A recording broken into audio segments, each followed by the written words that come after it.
Oh, let me turn my phone off.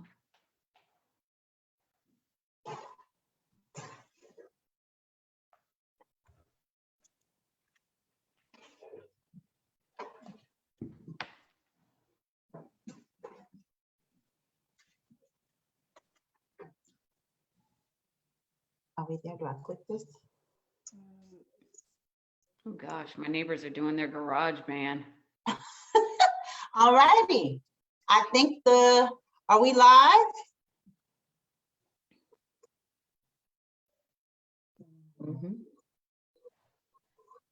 See how the feedback comes back?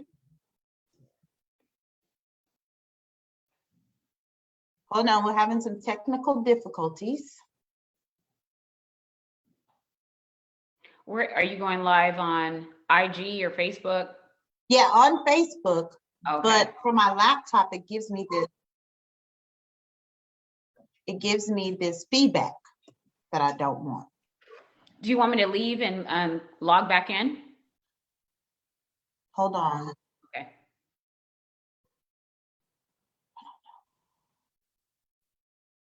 And then I don't know how. Okay, hold on. One more thing. Do what? Pause?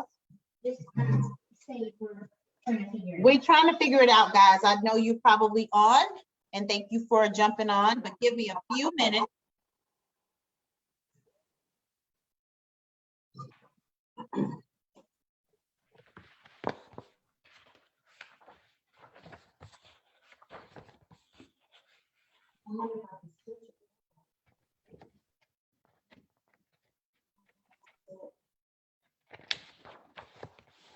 Okay.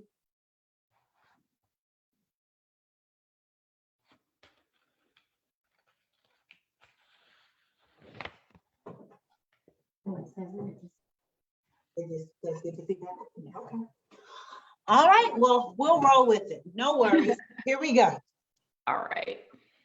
Here we go. Facebook land, we are back. It is Sip and See episode 3. What? I have a very special guest today. One of my ride or die, since I was about 14, 15, I think. Yeah. From McAteer High School, home of the Lady Jazz class of 91. I just want to put that out there. Miss Angela Caldwell-Angel is here today. Hey. Are we frozen? Are you frozen? No, you're good. Okay. All right, well, go ahead. Yes. I want you to go ahead and introduce yourself. Tell the people. Hi, everybody. I don't know who's on, but I'm Angela Caldwell-Angel. Angel is my married last name. Very ironic, seeing as my first name's Angela. And I'm here to talk about Keisha Musk's book. So proud of her. For those of you that know me, either know me from Mac, and or on the radio. I host a show called the AM Hustle every Wednesday from 6 a.m. to 9, or on Sunday nights, well, actually more like Shmondays, because it's 12 midnight to 2 a.m. in the morning. So listen tonight if you're still up and you want to hear some love songs and all that good stuff on OzCat Radio 89.5 FM KZCT, and I post the link. So just click on the link and you'll hear me talking and having fun. And I'm happy to be here. Hey, Keish. Hey, girl.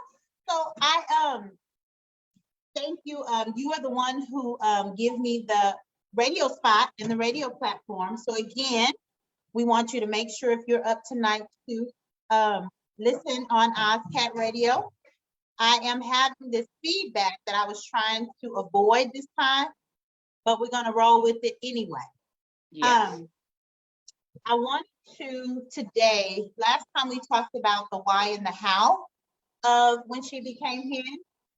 But today I wanted to kind of talk about the introduction and chapter 1. Okay. So here we go. And I'm gonna read a little bit about the introduction, okay? It says, I wrote this book our testament, because if I can help someone else, if one person will read this and receive something, anything from God, then it has fulfilled its purpose. The process was invaluable. My motto or saying has always been, my business ain't everybody's business. I always was good in the shadows and behind the scenes. I never sought the spotlight. But God has another motto for saying, sight has to be seen. Something unique, something different. So just in case, I've had people say, well, why did you do this? Or how did you do this? Or, was this a lifelong dream for you? And it really wasn't. I didn't know that it was. But just, and how did you feel about, my reason for doing it was just that, that I wanted to be able to just kind of put it out there, something different. Were you, I couldn't tell, it kind of broke up. Were you asking me a question about that? Yeah, I was asking, like, from the introduction, was there anything that stood out to you? To me, I found it to be very spiritual, and for you, it seemed like it was going to be a cathartic experience, because I can relate to it as being a recent widow, as of 2019.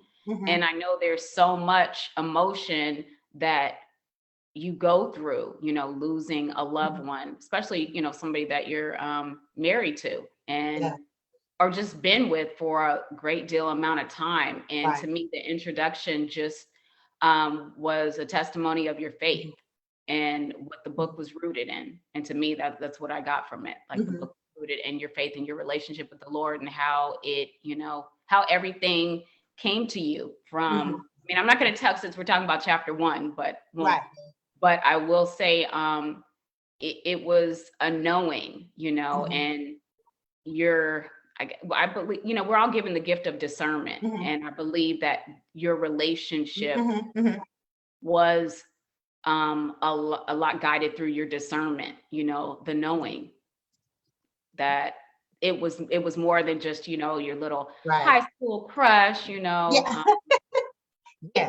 there was something more to it. That, it's kind of hard, because I have to hold myself so I don't, give too much away for those that haven't read it. But right. No, it's okay.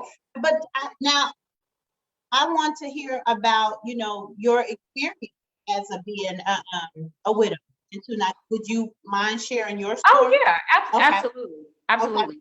Well, it was 2 years ago, almost, it'll be 3 years actually in June. June 6th, he passed. And what's difficult is because, we have the 2 children, and although, my son is now 23 and my daughter is going to be 18, so he isn't around for those pivotal moments. He passed just before my son's 21st birthday. He didn't get to see my daughters, physically, be here, because I feel that, and spiritually he is here, because some of the little things that, happen, I'm like,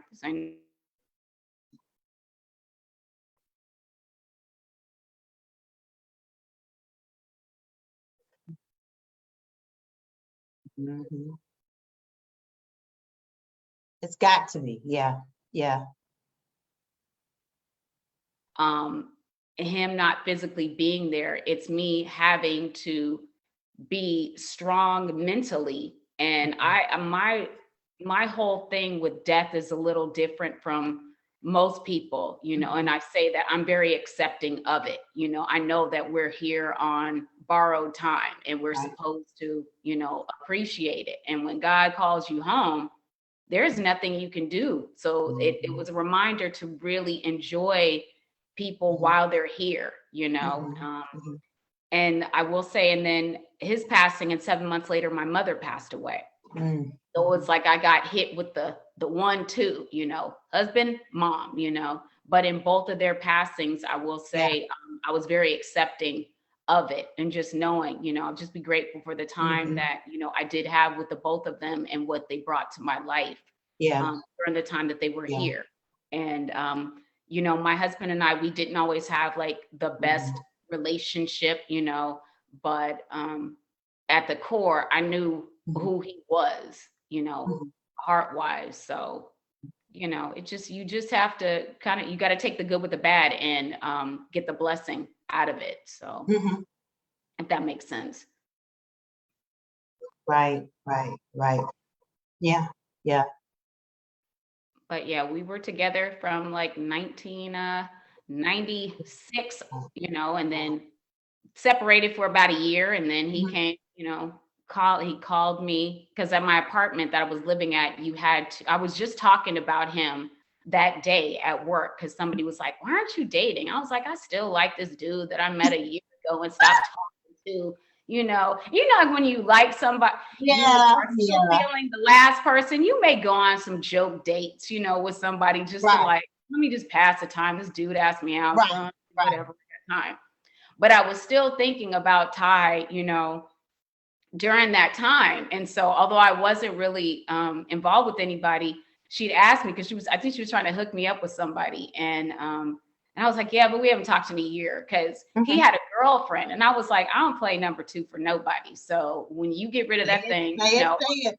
and if, you know, I'm available, then, you know, we can hang out. But other than Mhm. that, nah, you got to get free because I'm not playing second fiddle to anybody. So, and then he popped up at my door and my gate, and if I'm not home, it's attached to the phone. So Mhm.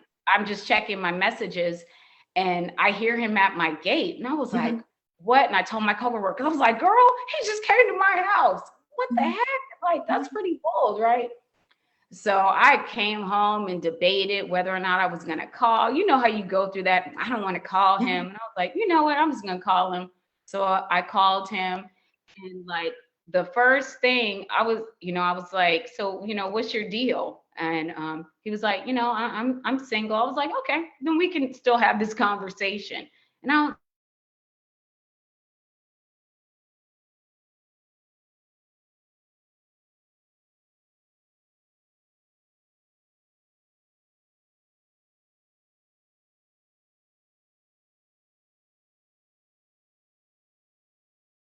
Oh, what happened?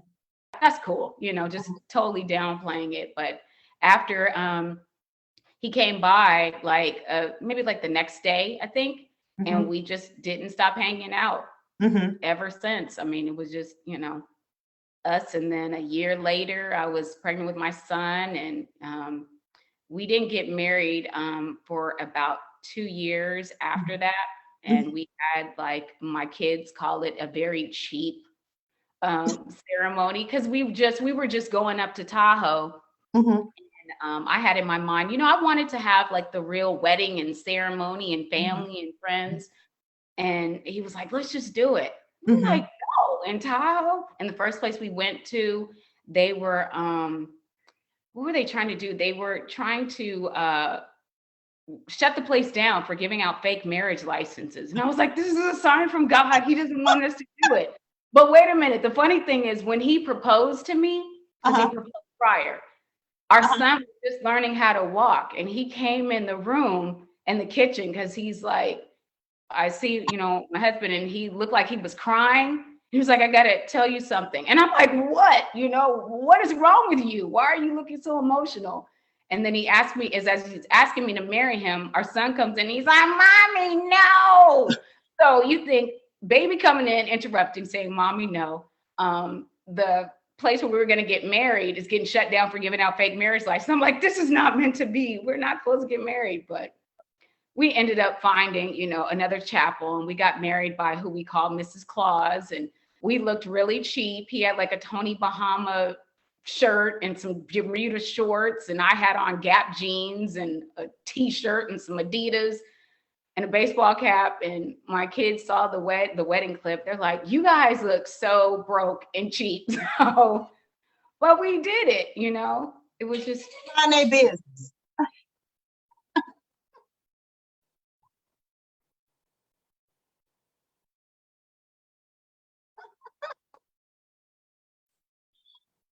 And it lasted. Yeah, and it lasted, you know, until he left here. Like, and even beyond. Like, I didn't hear you. It just like froze out. okay, I said, but that's what lasted. You know, that Yeah. that whole your whole story is so real and true. That's what's really happening. Yeah. I mean, Yeah, from how we met. I mean, that's funny. He gave me a fake number. Can you believe that? I mean, you think about girls, we give fake numbers, to dudes. I ain't never had a guy give me a fake telephone number. I was like, I wasn't chasing you. You stopped me. I'm coming home from work, and I would see him. And one day he spoke to me, and I was in like a bad mood. And I was like, hey. And then I thought about it. I was like, oh, he was so cute. And so I kept trying to go back to the same place to see him. And I didn't see him. Of course, I see him on my like worst day, looking tired, like work had just dragged me up and down the office. And I was like, yo, are you the dude that spoke to me a couple of days ago? And he was like, yeah. I was like, oh yeah, I've been looking for you. He was like, why? I said, because I thought you were cute. And then we got to talking, and I gave him my real number. He gave me a fake number. And so there was just like shenanigans left and right to marry the dude that gave me a fake telephone number. And so when I saw him that Monday, and I was like, either you're dyslexic or you gave me a bum number. He's like, nah. I was like, yeah, you did. He's like, who called you? And so he called me. The first thing I said, I was like, who do you live with? He was like, why? I said, because no dude gives me fake numbers. Like, who? And he's like, my girlfriend. I was like, can't talk to you because I already think you're cute and that's not going to be cool. So just stupid, but funny story, fake number. Yeah.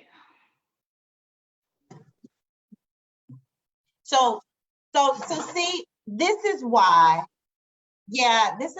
we the whole thing about just what the book and what I'm seeing is that this is why I shared my story, so that other people would feel free about sharing their story. Right. You know what I mean? Like, because this is the real, like, this is what really happens. Like, for Maurice and I, it was not, it wasn't storybook. It was a book, and it was a story. It was not storybook. Like, no way, no how. When I first met him, now we're going into chapter 1. I thought to myself, I was like, he's cute, but he got a big head. Like, and so, and that was my, but then, mind you, there are 2 females all up in his face at the time that he's staring me down. I'm like, okay, who is this dude? And why are they so all up in his face? Like, what is he doing? And this was in Doc Cheney's class? Yes, in Doc Cheney's math class. I was sitting in the back, rigor mortis, all their business. And in comes this dude, and he sits at the back of the class, and these girls like drove to him. And I'm like, God, who is that? He glance and look, and and so I really didn't pay it, because I definitely wasn't to give him my attention. You already got 2, 3 girls over here almost sitting in your lap. Like, what do you need my attention for? Mm-hmm. So, but then I noticed that somebody staring at me. Like, I literally felt this like heat. I'm like, what is going on? And the killer part of the girl didn't like me. So that was like, that we had already had some issues. And, it was their thing, not mine. And she's so I'm kicking like, herself right now. like, really? And so and I look up, and he is like staring me down. I'm like, who is this dude? And why is he staring me down? And so, I go on minding my business. So he, with his little smooth self, walks from the back of the room, and he goes up and talks to Doc Cheney in the front of the room. Because, Doc Cheney did his own thing. You did your thing. He did his thing. I'm surprised he wasn't out there smoking in front of the bungalow. My gosh. Or sleep. Yeah. Yeah. So, so he goes to the front of the room, and I kind of like see him move, but I'm doing my work, minding my business. And then he moves, he's talking to Doc Cheney, but he's moving like over to the front of the row, like where I have to pass him. Right. I'm like, okay, what is up with this dude? Like, who is he, and why is he even wasting his time? Did he have on his hat? Huh?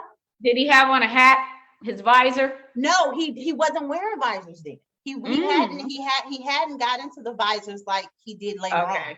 So he had on like if I remember correctly, y'all are really testing. Let's see.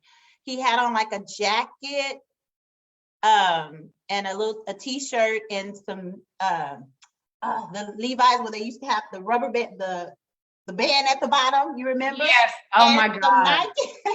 Some black and white Nikes, I think. And, yes, he was serious about his clothes. I did check that out, to see. And, he could dress. He stopped, and so the bell was getting ready to ring. So the bell rang. I got my stuff, was getting ready to go to my own, to my next class, but I knew I had to pass him. But I wasn't going to speak to him. He was going to have to say something. And so as I passed him, he said, famous last words. Do you have any candy? Sweet tooth. Always had a sweet tooth. And I was like, no, I don't have any candy. He that said, was his pickup line. Yeah. That was what got me. That was, do you have any candy? It was original, back then. Mm-hmm. And then I said, no, I don't have any candy. He said, well, then give me your number. I was like, okay. Like, kind of bargaining. Like what? Who so if you would have had candy, he still would have asked you for your number regardless. Exactly, but that was his way of getting my attention, I guess. Yeah. So I gave him my number, but we didn't start dating then. I gave it to him because, like I said, I thought it was cute. His head was cute. But we didn't start dating then. We would see each other kind of like out and about.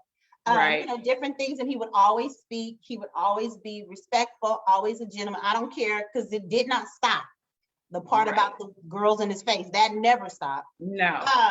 But he would always like come, either come to me or, part the sea to make sure that, he knew that he was interested or whatever. So we actually started dating at the fashion show. Went to the fashion show one night, and he was there, and he was like, hey, I've been looking for you. Where you been? I was like, at school, and fashion show, I think it was just about to start or getting ready to start. And so we're in the middle of the aisle, and he was like, no, give me your number. He said, because you don't live in Hayward anymore. You that number is not correct. I said, so you've been calling? He was like, yeah, I've been calling. So I was like, no, I moved to Oakland. So he was like, yeah, give me your number. So I gave him my number that night. And then I think he came to see me that next day. So that was how, it all kind of kick-started. And, I just had no idea that he was the one. I mean, it didn't, like I'm 15 at the time, but he says he knew from the very first time that he saw me walking across the courtyard. He was like, oh, that's the one. I had no idea. I wasn't sure. I didn't know if he knew what he was talking about. That's what my insurance was. I was like, you got too many options, homeboy. I don't know if you know what you're talking about. So we need to clarify what it is you really want and who you want it with, and then we can roll. So that was, but I'm finding how freeing it is to be able to just tell the truth, no sugarcoating, no, just this is what it is, but it's freeing, it has nothing to do with the love, or we lasted. His whole thing was that he wanted us to grow old together and for me to be there when he left here. And that's what happened. So, through all of it, our thing, it is messy, icky, sticky, all of it. But in the end, it's a given. Like, there is nobody else, So, and so you guys started dating, was it freshman year or sophomore year that you guys? End of my sophomore year. It was the end of my sophomore year. But you met him freshman year. Yeah, I met him freshman year. And you weren't, and I think about it, you weren't really dating anybody at school. So I wonder if he kind of put, because he knew everybody. Exactly. So I would not be surprised if he like let people know, don't even look at her. Here's the thing. He probably did, because I'm there were sure. guys that would come up to me and tell me that even when we were kind of like doing our own, he was doing his thing, I was doing my thing. And the guys that I was doing my thing with would come up to me and say, yeah, Mo told me that, you know, I better not mess over you. I'm like, dude, like, can you cannot, like, what is wrong with you? Like, how are you telling guys that I'm dating, you know, that they better not mess over me? Or one guy, he told them, you're not gonna last long. She's gonna get tired of you. Are you out sabotaging everything? Yeah, like I was like, he was like, well, did I lie? And I was like, no, you didn't lie, but that probably should have been something I should have told him. Right. Right. He just put it out there. Yeah. He was like, no, you're not gonna last. I'm not even working. In all the years that I've known him, because we grew up in the same neighborhood, right. I have never seen him frown. I only saw him with a smile. I don't know what an angry face. Oh God. Like from him. Uh-huh. Mm-hmm. All I know, I mean, because he's, you know, a few years older, but when I was young, we used to go to like the same parties that I was way too young to go to, but you know, neighborhood. And always smiling. I have never not seen him not with a happy look on his face. So, and that pretty much was who he was. Like, and he would hold that in because he didn't like he always liked the fact that he brought joy or was making people laugh. You know, that was his thing. You know, he always wanted, if people were going to be around him, he wanted them to have a good time. Right. Of course, because I was the closest to him, of course I saw a whole nother side of him. But I don't remember times of him being, I mean, it was there. Like he was cray for real. But I wasn't afraid of that side of him, even though I had seen it, you know, and I knew it was there. Like you could push him, but you might not want to. Yeah. Right. He was from Chicago and it was all the way in him. So yes. Deep down in him.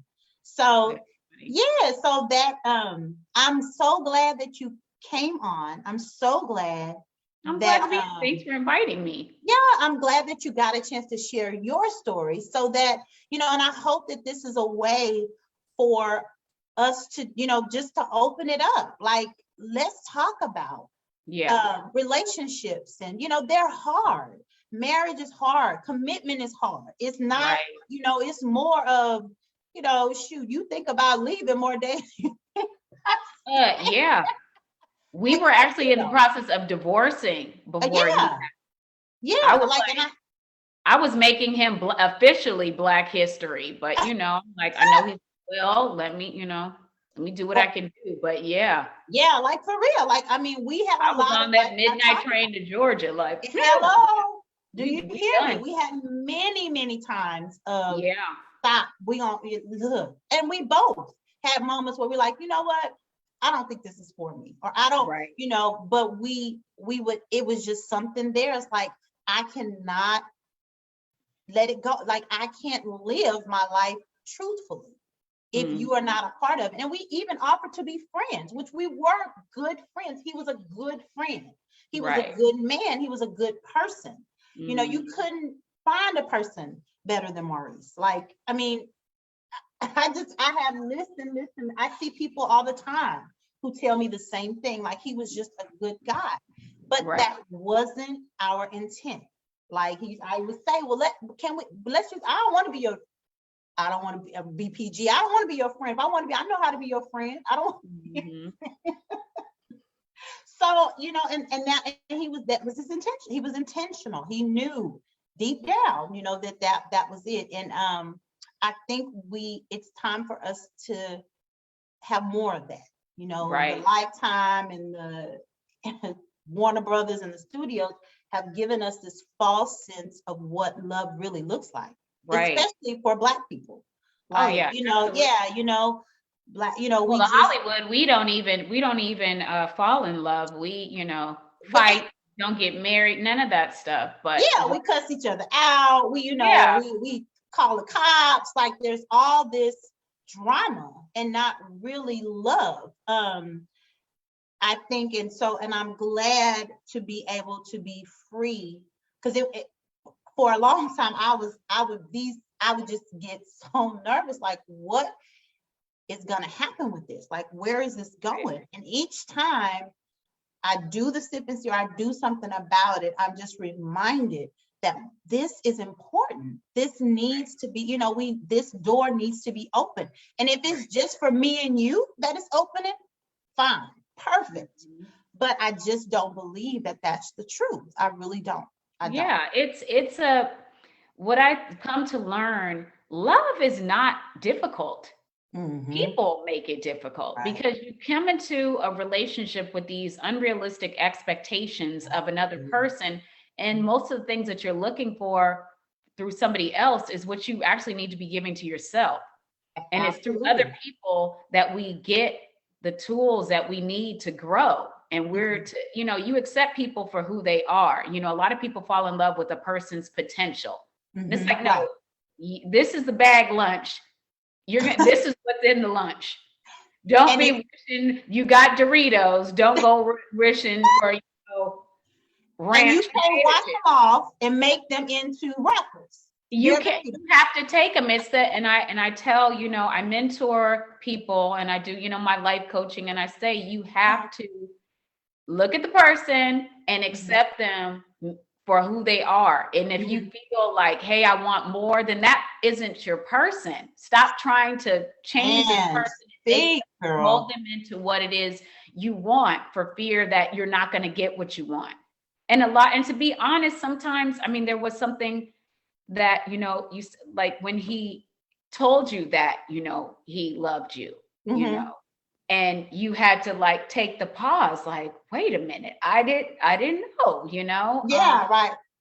And it's those moments where certain things, will trigger us and make us think, and we repress a lot of our emotions out of fear and how we were raised. If we were raised in families where they didn't express themselves verbally, you may tend to hold that in. And it might take you to meet somebody that's very open and okay with their emotions. We learn. So it's like, get with somebody, take what you can learn from them. You don't just discard people, but if you know that that's just not what you're looking for, you gotta leave gracefully and respectfully. Right. But the worst thing you can do is try to change somebody, because I realize especially women, with men, the only thing you might change are their socks, and that's if you sneak a pair in their drawer.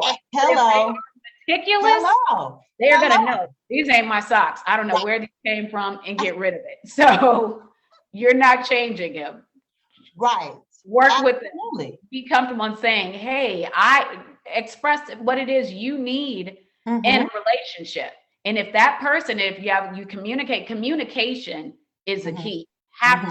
Got to be willing for that person to see you're good, you're bad, you're ugly, you're weak, you're strong. Right. You never know what areas they provide you with strength. And one thing I did appreciate about your book is how you say, where he inspired you in a lot of ways. And you can hear him don't be pumped, you got this. I'm like, and it's so, because I'm reading it, I'm like, okay, chapter 1, let me stick to it. But people read it so you understand. There's a lot of good nuggets. And I will say, one thing that you said, I am going to use that as a quote on my show tonight. Okay. Yeah. Okay. And I'm not going to say it because I want people to find it and read it, but. Okay. But you're going to use it tonight. So now you have to tell me your information about the life coach, like the life coach. Yeah. Well, basically, on my website, amfunnygirl.com, because I haven't been on stage doing comedy in a little while, but Lord knows I need to get back, because I've got so much material, especially. I bet you do.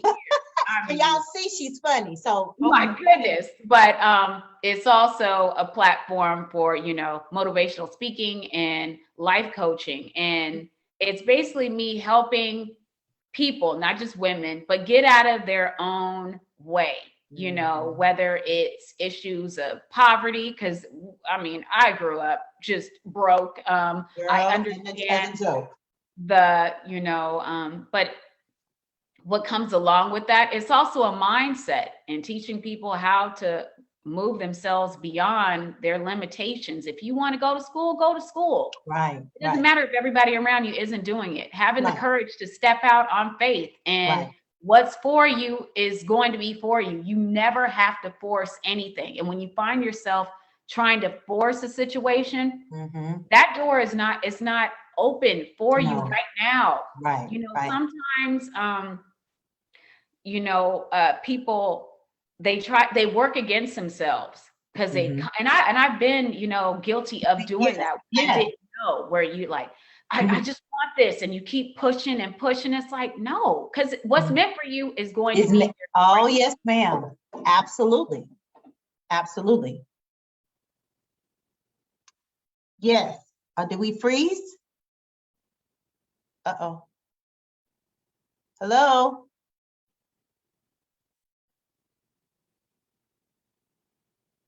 Uh-oh, we kind of froze out. Oh, yeah, I think we did freeze. I think we did. Were you back? Okay.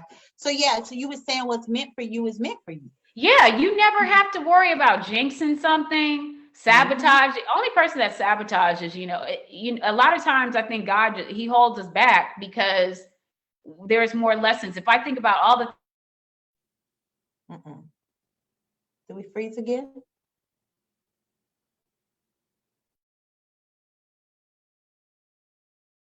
Uh-oh. And did we freeze? As a delay, as a denial. It's not a denial from God. Right. It's just, hey, I maybe I need to groom you a little, prepare you a little better. I mean, there were certain jobs that I wanted and didn't get. And then there was experiences that I had that prepared me when I did get that position. I'm like, okay, well, had I not gone through that, I wouldn't be ready to walk in, and you never know. And when you pray about something and you give it to God, you really got to let it go. You can't still be like, okay, I'm just going to hold it. No, you got to surrender. And that's one thing, just through all the deaths and losses, I've learned to surrender. And really surrender, not fake surrender. Like, I'm letting it go, God, but still. But you got your fingers crossed. I'm letting it go. No, you gotta just like, what you got for me? And I stopped asking for strength. Right. And I stopped doing that because I was always given something to be to be strong for. Like, you know what? I'm strong enough. Yeah, I got it. I'm strong enough. Hello. No more, saying like, oh, just keep me resilient, keep me strong, because then God will keep giving you. Yes. To build. And I was like, I get it. I'm Hercules now. Okay. No more. No. Allow me to be. Yeah. Allow me to be. And I think, I really, everything that you have been saying is so true. Is so right on it. And one of the things that I think, not only with the book, but some other things that I think God is going to use this platform for is being able to impart wisdom into our younger generation, because we are now the sober ones, whether we want to be or not. And we should have something to, that they don't have to go down the road we went down, because let me tell you what's happened to me. And then you have the choice to decide if that's what you want to do. But I'm telling you, you can avoid a lot of mistakes and a lot of heartache by listening. Because I thank the Lord, like you were talking about your mom, my grandmother passed 2 months before Maurice passed. Wow. But those two, they were my anchors. Like, straight up, so to have both of them go in, that amount of time. And before that, when Maurice first had his strokes, my aunt passed, days after he, so it, it takes something from you, when that happens. But I see it as, that wisdom that was imparted in me, Like a lot of things that I do now is because of my grandmother.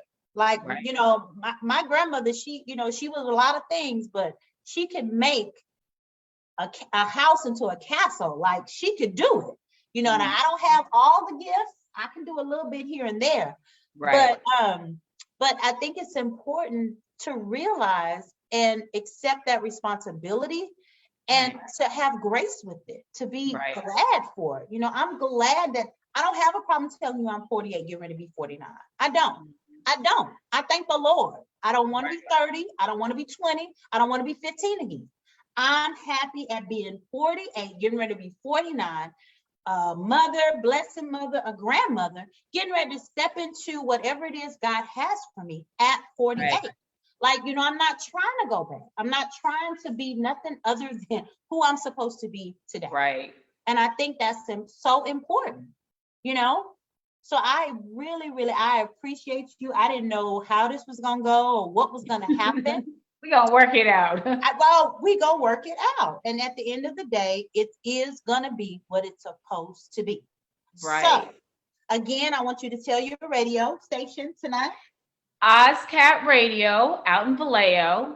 You can listen online. If you're in the area in Vallejo, Napa, Benicia, American Canyon, Cordelia, Martinez, you can listen directly 89.5 FM or online on ozcatradio.com. Go to the TuneIn Radio, the app, or Simple Radio, the app, and or FM Radio.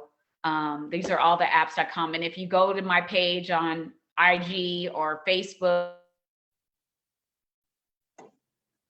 Oh, you muted out, Ange. Tell your page again. Uh-oh. I think we cut out. It's cool. I mean, Wednesday is more lighthearted, joking, you know, inspirational, and good music. And Sunday night, Monday into Monday, it's all about love. So all right. Everything lovely, you know. I'm calmer and mellow. Yeah. People that are insomniacs and just want to hear nice music. Yeah. Okay.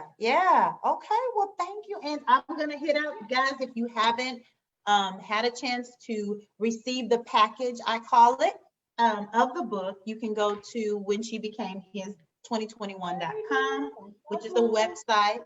On FB, it's at When She Became His 2021. On Instagram, it's When She Became His. And on Twitter, it's at When She Became His. When She Became H1. If you have gotten the book and you feel like it's a great read, share it. Or, I don't mind, you sharing it or, letting a friend borrow it, because most of them have been personally signed by me. But share it or, buy it as a gift or, tell people about it, because I really think it's a story that needs to be told. And yes, I definitely get it, read it. There's a lot of nuggets in the book, and just very inspirational. And, there's some parts that, you will get teary-eyed and, a little choked up. I'm not made of tin, so yes, I am. Yeah. But it's real. It's real. It's real. And it's good. Now, I just had a question. Your grandma that passed, was this the same grandma that gave you permission? It's like, he didn't ask me. Yes, ma'am. It sure was. It sure was. It was, and I knew that I could not step on nobody's plane without talking to my grandmother in her face. Like a phone call was not gonna do, baby, because I think she would have got up and walked. She would have came and got you. Yes, Stephanie, she would have been like, I don't know who you and Maurice think is, what y'all think going on over here. But he was her favorite. I mean, she loved him, and my grandfather did too. Yeah, we always joked about that. Like, I don't know how you became the favorite. Like, I was here first. Wow. So, but that's so beautiful. She did. So thank you, and everybody You're who's welcome. watching. I hope you enjoyed it. This has been such a pleasure and a joy. Y'all tune in. We're gonna do it again in February. It'll be episode 4, and it will be talking about chapter 2. God bless you. I'm gonna come back because I got a request. I want to come back on towards a later chapter where it's got. Which one? Tell me. Yeah. What chapter do? So I can schedule you now. Yeah. Okay. Let me just get it. Okay. It is chapter 14. Yes. I want to Okay, come well, back to that. let me see what chapter that is, Ann. Oh, okay. Okay. It All is right. Yeah. All right, girl, I'm gonna need all the help I can get. So I'm gonna put Yeah. you down for chapter 14. Yeah. I might have a couple other ones. You ain't done with me yet. No, I'm just Oh, kidding. I'm not gonna hog the whole thing. look, we got a deal about the show. I'm coming back. Yeah, you gotta come back on. I mean, you can come on every month if you want. There's Okay. always. Okay, Just let me know always room. what Wednesday you want to come on. Okay. You got it. So. Okay. All right. I love you. I love you too. I love you too. All right. See you soon. Bye, everybody. Bye. Bye.